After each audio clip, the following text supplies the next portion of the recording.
Hi friends, welcome to the Akhanda review. ఇంకా movie ఎలా ఉందంటే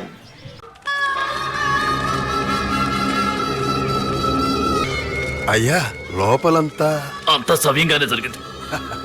ఫస్ట్ ఆఫ్ ఆల్ మూవీలో పాజిటివ్స్ మాట్లాడుకుంటే సినిమా మొత్తంలో నాకు అనిపించిన పాజిటివ్ ఒకటి, అది కూడా ఆదిపినిశెట్టి తంత్రముద్ర వేసి రివర్స్లో ఫ్లిప్ అయి నుంచుంటాడు. ఆ షాట్ ఒకటి బాగా డైరెక్ట్ చేశారు. ఇంకేమైనా పాజిటివ్స్ ఉన్నాయంటే ఇంకేం లేవు. అసలు బోయపాటి సార్, మీరు అసలు ఏం తెద్దాం అనుకున్నారు, ఏం తీశారు? అసలు సినిమా చూస్తున్నప్పుడు నా రియాక్షన్, మా ఫ్రెండ్స్ రియాక్షన్ ఏంటంటే, ఏంటన్నా మీ గురువు ఎలా తీసాడు, నీరసం వచ్చేసింది, అరే పాటలు లేచి వెళ్ళిపోతున్నారు. అసలు సినిమా మొత్తం ఇల్లాజికల్ సీన్స్ అండి. అసలు ఇల్లాజికల్ సీన్స్ అని కూడా పెట్టకూడదు, మనం కొత్త పేరు వాడదాం. అంటే ఇల్లాజికల్కి ఎక్స్ట్రీమ్ బోయోలాజిక్స్. అసలు ఇల్లాజికల్స్ పెట్టినా బాగానే వర్కౌట్ అయిపోయింది. ఇప్పుడు అఖండ కొన్ని ఇల్లాజిక్స్ ఉన్నా ఎమోషన్ బాగుంటుంది, సినిమా వర్కౌట్ అయిపోయింది. సినిమా చాలా బాగుంటుంది, పర్సనల్గా నాకు చాలా బాగా ఇష్టం. కానీ ఈ సినిమాలో అసలు బాలకృష్ణ గారు వస్తుంటే ఆ విభూది ఎగురుతూ ఉంటుందండి. అసలు అర్థం కాదు ఏ సీన్లో అఘోర గెటప్లో వస్తే విభూది ఎగురుతూ ఉంటుంది. అసలు శివుడి సీన్ పెట్టారు, ఎందుకు పెట్టారో తెలియదు.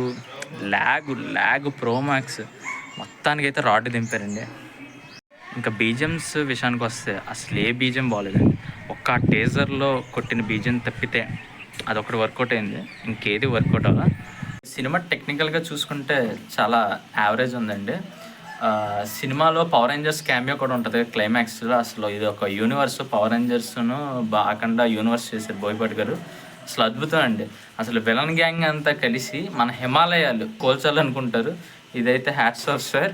ఇంకా మా ఫ్రెండ్ కూడా సినిమా చూసి అసలు మోర్చిపోయాడు. ఒకసారి ఈడి ఒపీనియన్ కూడా అడుగుదాం, చెప్పరా. 120 పెట్టుకున్నాను భయ్య. 120 అంటే అదే బిర్యానీ తినేవాడిని, ఇప్పుడు అది వేస్ట్ అయిపోయింది భయ్య. మీరైతే 120తో బిర్యానీ తినండి అఖండ 2 చూసే బదులు.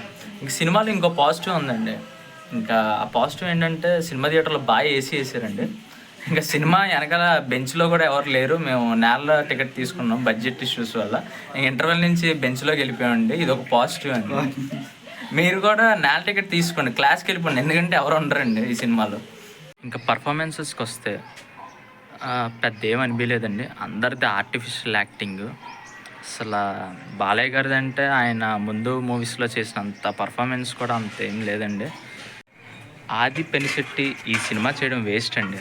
అసలు ఆయన క్యారెక్టర్కి ఒక ఇంపార్టెన్స్ లేదు. అసలు ఆయనకి మంచి టాలెంట్ ఉంది, ఇలాంటి క్యారెక్టర్లు చేయడం అనవసరం. సినిమాలో సంయుక్త మీనన్ కేవలం పాట కోసం పెట్టారు. ఇంకా బాలకృష్ణ కూతురుగా చేసిన బజరంగి భాయ్జాన్లో పాప, ఆవిడ క్యూట్గా ఉన్నారు, కానీ ఆవిడ డబ్బింగ్ చాలా వరస్ట్గా ఉంది. ఇంకా విలన్స్ అంటే పరుస్తూ ఉంటారు, వాళ్ళది ఏం లేదు అంత ఇంపాక్ట్. విలన్ సెట్ వచ్చేసరికి కల్కిలో కలి ఉండే సెట్ని కాపీ కొట్టారండి. ఇక్కడ ట్విస్ట్ ఏంటంటే అక్కడ కల్కిలో ఉన్న యాక్టర్ ఇక్కడ వన్ ఆఫ్ ది విలన్ అండి. సినిమా నాట్ వర్త్ అండి. మీరైతే నా మాట విని వెళ్ళొద్దు. ఇది నా ఒపీనియన్ మాత్రమే.